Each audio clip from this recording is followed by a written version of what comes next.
Welcome to Spicer and Company. I'm Sean Spicer. And I'm Lindsay Keith. Well, law and order has been one of the president's major talking points, and it makes sense with all the utter chaos that we're seeing around the country in cities like Chicago and Portland. But Sean, their Democratic mayors seem to just be letting this all go unchecked. Yeah, that's right. Chicago is the latest prime example. Crime is out of control.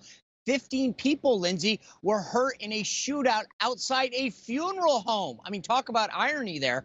It just happened hours after Mayor Lightfoot of Chicago denied the president from sending in federal troops into the city. We're going to get to that in just a few minutes. But first, the tensions between the U.S. and China have reached a boiling point. The U.S. ordered the closure of the Chinese consulate in Houston, Texas. And the reason they gave was to protect American intellectual property and Americans' private information. And in case there was any doubt that China had something to hide, this is key, firefighters were called to the building when smoke appeared in the consulate's courtyard from what appears to be officials inside the compound burning documents. Just yesterday, 2 Chinese hackers were indicted and accused of targeting American firms doing coronavirus research. You get that? They're trying to actually steal our research on coronavirus that they got out of hand, and now we're trying to solve their problem, and they want to steal the intellectual property to solve the problem. I mean, that's ironic, if you will. But to discuss all of this and more, let's bring in a member of the China Task Force and Illinois Congressman Darin LaHood. Congressman, thanks for being with us. Hey, Sean and Lindsay, good to be with you and your viewers today. Yeah, Congressman, I want to get to China in just a second, but let me ask you, as someone from Illinois, the president wants to send in federal troops, federal officials, federal law enforcement officials to make sure that Chicago is safe. Mayor Lightfoot doesn't like this idea. What do you think needs to be done? Absolutely. This is an example of failed leadership by Mayor Lightfoot and Governor Pritzker and others. Sean, I spent 10 years as a state and federal prosecutor. I worked as a prosecutor in Chicago. You talk to police officers on the street there, they know what needs to be done. You got to give the police the authority and the ability to do their job. Mayor Lightfoot and other mayors before have really defanged the police. You've got to give police the authority. Right now, they're under a decree with the ACLU. They can't stop and frisk. Police officers don't have the ability to do this. Mayor Lightfoot ought to be reaching out to to President Trump and Attorney General Barr and asking for help. We need these federal officials there. I'm supportive of it, of having federal law enforcement officers come in. We need it in Chicago. Chicago cannot handle this on their own.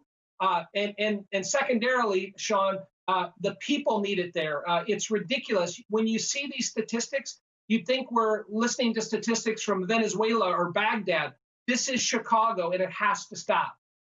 Yeah, I agree with you. I mean, it's amazing that this is a major U.S. city, and we're seeing this night after night, and there's no outrage from the left in particular. It's amazing what they get outraged about, yet when these people die, nothing.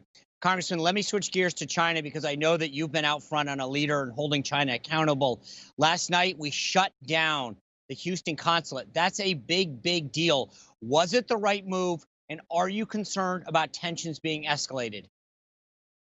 Yes, it was the right move. And I give Secretary Pompeo and President Trump a lot of credit. We can't continue to sit by and have China rip us off.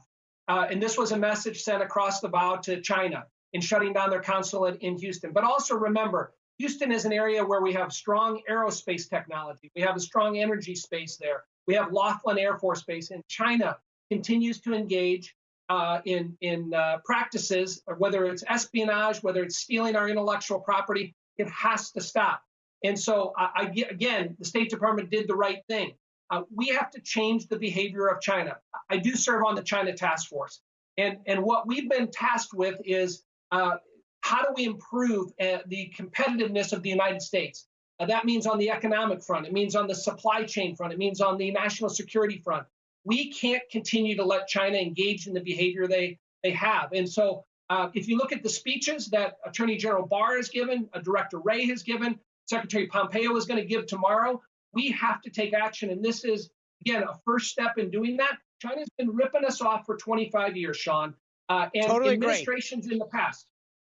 Totally agree. But are you concerned about retaliation? They're not gonna take this lightly, Congressman. You know that. You've been trying to hold them accountable. I totally agree with that. Are you concerned they're gonna retaliate? Well, they may, and that's fine, and we'll deal with that. And you got to also remember we have a phase one trade deal that's going on right now too, and there's obligations and responsibilities the Chinese have to buy our goods between now and the end of the year. But again, we can't just sit by idly and allow them to do it. And you mentioned it. There was a bonfire going on in the courtyard there. What documents, what materials were being burned or destroyed? We've seen with COVID, Sean, the lack of transparency, the deceitfulness, China lying through the World Health Organization. How can they be trusted when they haven't had a record of being trustworthy? So again, we'll have to deal with the consequences diplomatically because of this, but something had to be done. Yeah. You know, talk about exposing it. The irony is they were probably burning the secrets that they stole from us in the first place. So if anything, it was probably a good thing that they were burning those things because it's less that they could steal. Congressman, you talk about keeping exposing things through the China task force. I know one of the things that you guys have been out front on is exposing China's treatment of the Uyghurs. Talk to me about what you're doing to hold them accountable. Absolutely. Well, when you watch this disturbing videos that came out over the weekend and the last few days, I mean, it reminds you something out of a Nazi-era film of Uyghurs being rounded up. I know you're showing it there. I mean, it's disturbing. These drone shots of what these Uyghurs, these re-education camps, we cannot sit idly by and let this happen. And we need the world to also get behind us. Other countries that care deeply about these issues. But China continues to say one thing out of their mouth that they support human rights and this is nothing. But when you see these videos, a picture is worth 1,000 words, and this shows it. And so what are we doing? We're looking at sanctions. We're looking at tariffs. We're looking at holding companies accountable that are involved with the forced labor camps in the western part of China, in Xinjiang. That's what we have to do. Again, we have to hold a number of these companies and businesses that are engaged with the Chinese communist country over there, and we're not doing enough there, but we're looking at all options. Congressman, before I let you go, let me ask you a quick question. Do you think you're going to get a deal on this next COVID stimulus package? It looks like the Republicans are having a hard enough time agreeing themselves, never mind negotiating with the Democrats. Well, listen, I think we ought to focus on a few monumental things. Liability protection has to be in there. We have to fix the unemployment insurance. We can't incentivize people to get $600 a week to stay home. And then thirdly, we ought to look at how do we incentivize businesses to grow and prosper and hire more people. And there are companies and businesses, particularly small businesses, that have been disproportionately affected. That's the hospitality industry, the travel industry. We ought to help them. We ought to. I'm dubious about spending a lot of money, but if we focus on those things, I think we can bring some relief that is needed. Yeah, I think you should be in leadership because I don't know why any of what you just said is controversial. I think everything that you just said should be in that bill, and that shouldn't be anything that anyone disagrees with. So, LaHood for speaker, LaHood for leader, because that's what we need right now. I don't know why this is even up for discussion. Everything that you just said is common sense. But I do want to appreciate everything you're doing to hold China accountable. I think too many Americans let these things off the hook.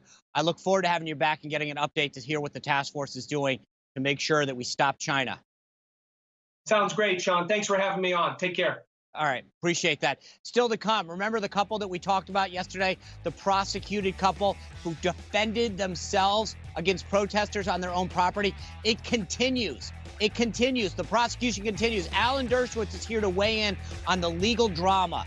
Plus, a comedian made a hysterical video that mocks where we are as a society these days. We're going to show it to you and speak with him. And coming up next, the battle control the U.S. Senate. It's a lot tighter than you think. Stay tuned to hear what we have to say on this.